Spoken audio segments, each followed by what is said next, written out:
Good morning, students. Today we will discuss new chapter. Okay, that is friction. देखिए पहले friction क्या होता है, सबने पता है घर्षण, हिंदी क्या होती है घर्षण। अब देखो फ्रिक्शन फोर्स क्या होता है, it is the force which opposes the relative motion. पता है कि जब हम लोग चलते हैं ऑन द अर्थ या कोई भी मोटर व्हीकल चलती है तो उस पर अर्थ क्या करती है, एक फोर्स एक्सर्ट करती है। That force is called the friction force between the two bodies. It is the force which opposes the relative motion between the two bodies which are in contact with each other. जो body एक दूसरे के contact में होंगी उस पर ये opposite force लगाती है। जैसे ये देखो एक सरफेस है, सरफेस इधर की तरफ मूव कर रही है, फोर्स लगाया हुआ है, तो फ्रिक्शन हमेशा किस डायरेक्शन में लगता है, it always tends to the opposite direction of the motion. Motion के अपोजिट डायरेक्शन में ही फ्रिक्शनल फोर्स लगता है। तो अभी तो बहुत सी बेसिक सी चीज़ें हैं नोट, जैसे friction force is always parallel to the surface of the bodies which are in contact. Friction force क्या होता है, वो हमेशा बॉडी के पैरेलल में ही होता है, surfaces of the bodies which are in contact. जो बॉडी उसके कांटेक्ट में है, जैसे सरफेस ये है, इसके कांटेक्ट में ये वाली बॉडी है, तो हमेशा कैसा लगता है, parallel to the surfaces of the body, body के सरफेस के एकदम पैरेलल होता है। ठीक है, next friction force is always opposite to the direction of motion. अब ये देखो हमने बताया कि फ्रिक्शन फोर्स किस तरफ लगता है, अगर बॉडी मूव इस तरफ कर रही है तो फ्रिक्शन फोर्स किस तरफ लगेगा, अपोजिट डायरेक्शन में। ठीक है, समझ रहे हो ना इस बात को, सरफेस के पैरेलल, मतलब ये सरफेस है तो इसके पैरेलल देखो ये फ्रिक्शन लग रहा है ना। ऐसा नहीं होगा कि ऐसे नीचे की तरफ लगे या ऊपर की तरफ लगे, ये है इस लाइन का मतलब, सरफेस के पैरेलल। सरफेस तो ये है तो इसका पैरेलल तो ऐसे ही आएगा, तो ऐसे लगेगी। ऐसे नहीं कर सकते हो कि ऊपर की तरफ जा रही है नीचे की तरफ एंगल बना रही है, जो भी जाएगी वो सरफेस के पैरेलल रहेगी।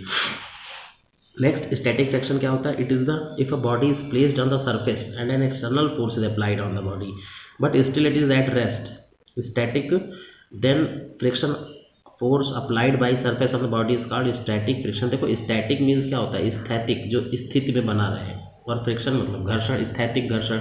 तो अगर मैंने किसी बॉडी पर फोर्स लगाया और वो बॉडी कहाँ रखी है, सरफेस पर रखी है, ठीक है, बट और फोर्स भी लगा रहे हैं लेकिन बॉडी तभी भी क्या है, देखो जैसे किसी बॉडी के, जैसे मान लिया आपने कोई हैवी बॉडी ले लिया ट्रक, इसको आपको फोर्स करना है, दो लोग मिलकर पुश कर रहे हैं, दो लोग तो ट्रक को पुश नहीं कर पाओगे ना, तो ट्रक क्या होगा, अपनी स्थान से बिल्कुल भी हिलेगा नहीं। तो यानी कि फोर्स तो आप लगा रहे हो, फोर्स तो आप एक्सर्ट कर रहे हो, लेकिन वो मूव नहीं कर रहा है। क्यों, क्योंकि वहाँ पर जो फ्रिक्शन है वो आपके फोर्स से ज़्यादा है ना।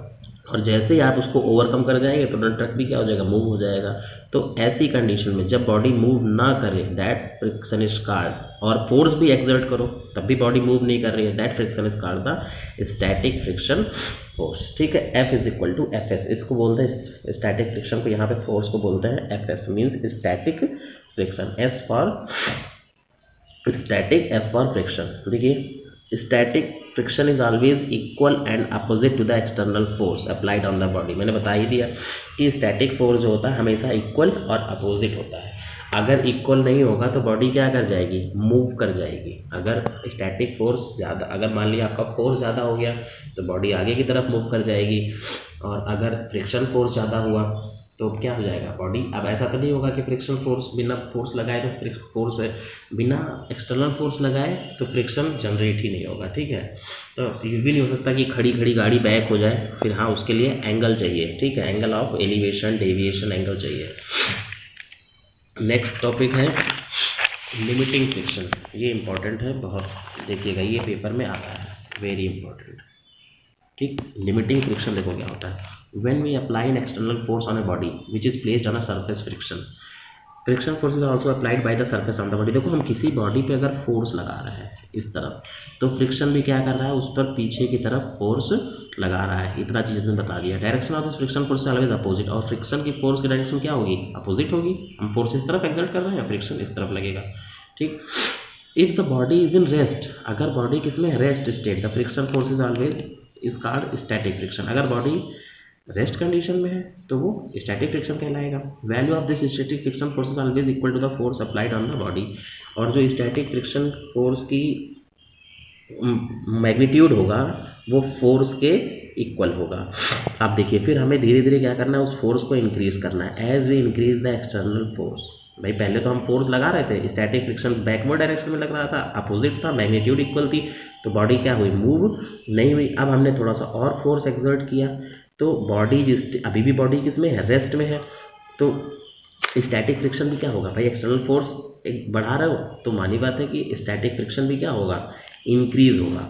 अब देखिए the maximum value of static friction is called limiting friction. समझो, जैसे किसी बॉडी को समझिए, जैसे किसी बॉडी को मूव कराना है, जैसे ये पेन दिख रही है, हमें इसे मूव कराना है, हमने इसको ऐसे मूव कराया और ये हमें पता है कि ये 100 न्यूटन के फोर्स पे मूव करेगी, ठीक है।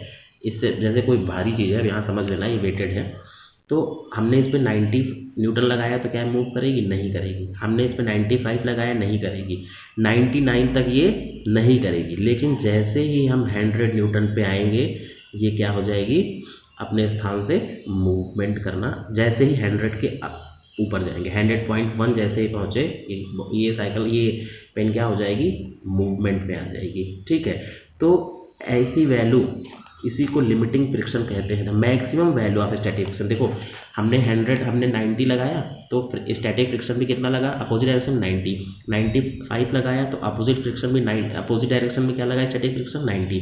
जैसे ही हमने क्या लगाया, 100.1 लगाया, तुरंत क्या हुआ, ये अब फ्रिक्शन फोर्स वहाँ पे काम नहीं कर पाएगा, तो इसकी एक लिमिटिंग फ्रिक्शन वैल्यू थी कितना, 100 न्यूटन। इसने 100 न्यूटन तक तो हमारा साथ दिया और अपनी तरफ पुल किया, लेकिन 100 न्यूटन के बाद फिर ये पुल नहीं कर पाएगा। इस वैल्यू को ही बोलते हैं limiting friction force and it is denoted by FS max, ठीक है। लिमिटिंग फ्रिक्शन ये मैक्सिमम वैल्यू। देखो अब ये देखिए जो मैंने बताया आपको, अगर एक्सटर्नल फोर्स क्या हो गया है, ज़्यादा है तो बॉडी मोशन करने लग जाएगी। अगर बाहर एक्सटर्नल फोर्स जो फॉरवर्ड डायरेक्शन में है ज़्यादा हो गया तो बॉडी ऑब्वियस सी बात है क्या, मोशन कर जाएगी। फिर next limiting force the smallest force which is required to start the motion, यानी लिमिटिंग फोर्स के बगैर तो बॉडी स्टार्ट ही नहीं होगी। तो it is the smallest force, छोटा फोर्स है, विच इज़ रिक्वायर्ड, जिसकी जरूरत होती है किस लिए, बॉडी को मोशन में लाने के लिए। अगर ये नहीं आपने लगा, अगर लिमिटिंग फोर्स, हर चीज़ की एक लिमिटिंग वैल्यू होती है। फॉर एग्जाम्पल जैसे कोई कॉपी रखी हुई है, इसको मोशन कराने के लिए कुछ फोर्स की आवश्यकता है, क्योंकि हम लोग तो ज़्यादा फोर्स रखते हैं आप लोग, तो इसलिए हमारे लिए कोई दिक्कत नहीं है। लेकिन अभी इसी जगह पे बड़ा सा बॉक्स रख लो 100 किलो का, तो उसको भी आप मूव नहीं करा पाओगे। तो उसकी ये क्यों, क्योंकि उसकी एक निश्चित लिमिटिंग फ्रिक्शन वैल्यू है, उसके बाद वो मूव करेगा, ठीक है। Laws of limiting fraction, limiting fraction does not depend on the surface area of contact. याद रखना, लिमिटिंग फ्रैक्शन किस पे डिपेंड नहीं करता, सरफेस एरिया पे डिपेंड नहीं करता है। Next, limiting friction always depend on the nature of surface, surface area पे नहीं डिपेंड करता है, एरिया पे नहीं डिपेंड करेगा। आप 5 मीटर का ले लो, आप 50 मीटर का ले लो, इससे उसको कोई मतलब नहीं है। ये हमेशा सरफेस के नेचर पे, मीन्स ये रफ है या स्मूथ है, इस पर डिपेंड करता है। देखो जब रफ सरफेस होगी तो वहाँ पे तो आपको और फ्रिक्शन की वैल्यू पड़ेगी, ज़रूरत पड़ेगी, ठीक है। जैसे कहते नहीं है कि ख़राब रोड है, गाड़ी चलाने में बहुत दिक्कत हो रही है, फोर्स ज़्यादा लग रहा है अगर आप साइकिलिंग कर रहे हो, तो ये है, ठीक है। नेक्स्ट है limiting force is always directly proportional to the reaction of the weight. जो लिमिटिंग फ्रिक्शन होता है वो हमेशा वेट के क्या होता है, डायरेक्टली प्रोपोर्शनल होता है, ठीक है। वेट ऑफ बॉडी, जैसे देखो ये एक बॉडी है, फोर्स F लगाया तो पीछे की तरफ लिमिटिंग फ्रैक्शन FS मैक्स लगा। अब देखो बॉडी का जो वेट है वो किस तरफ रहेगा, नीचे की तरफ रहेगा, तो वो क्या होता है, F बराबर ma होता है, लेकिन जब ग्रेविटेशनल मोशन के अंतर्गत लेते हैं तो W बराबर mg कर देते हैं।